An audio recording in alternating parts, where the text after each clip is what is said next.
It's a pleasure to speak to any financial legislation that the government brings forward. And I know there's a lot of debate tonight about, you know, the short title and some words.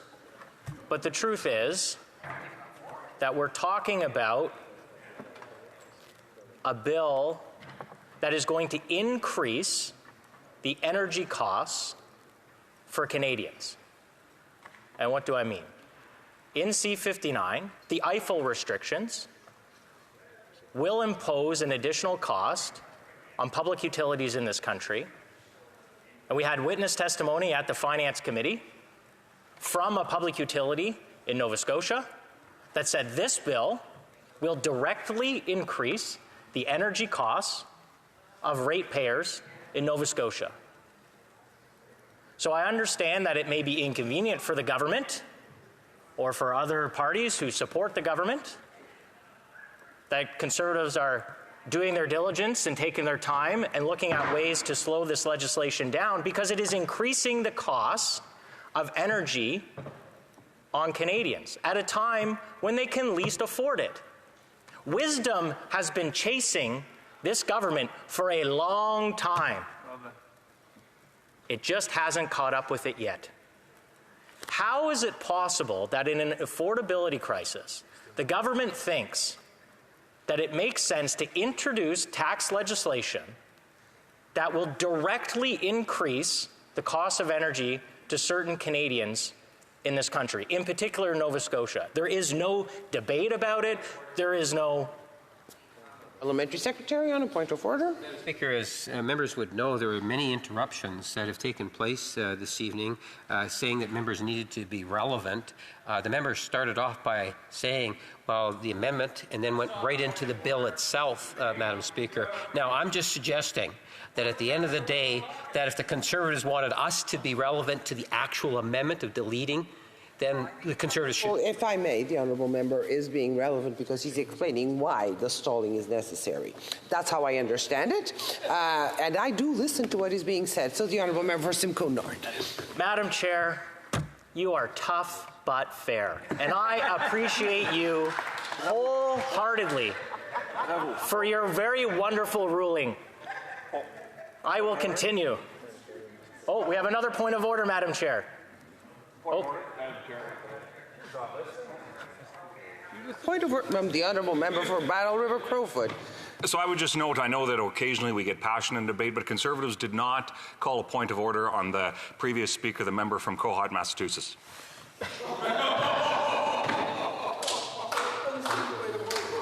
Okay, I really do not think that's an appropriate point of order, and I would actually like the honourable member to be a little more prudent in the way he accuses colleagues of where they are or not. The honourable member for Simcoe North. Very proud to be from Simcoe North, Madam Chair. Thank you very much. So, as I was mentioning, at a time when Canadians are facing an affordability crisis, the government's stated policy objective is to make energy more expensive. We are the only country on the planet who has increased the cost of energy through direct carbon tax increases and now also through an indirect increase through increasing or imposing additional taxes on public utilities, which is commonly referred to as the Eiffel restrictions.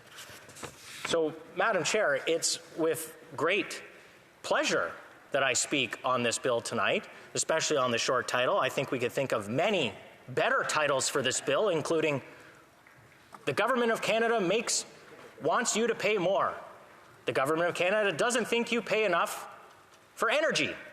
The Government of Canada is just out of ideas. Those would be far better titles for the bill, Mr. Speaker. It's great to see you in the chair this evening. We'll be speaking later on a point of privilege, I suspect.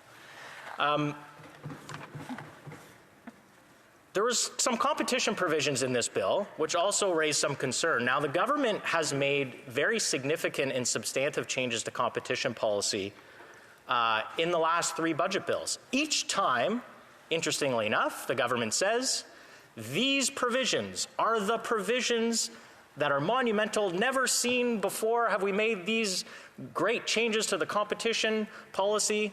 only to a few months later bring in some more changes.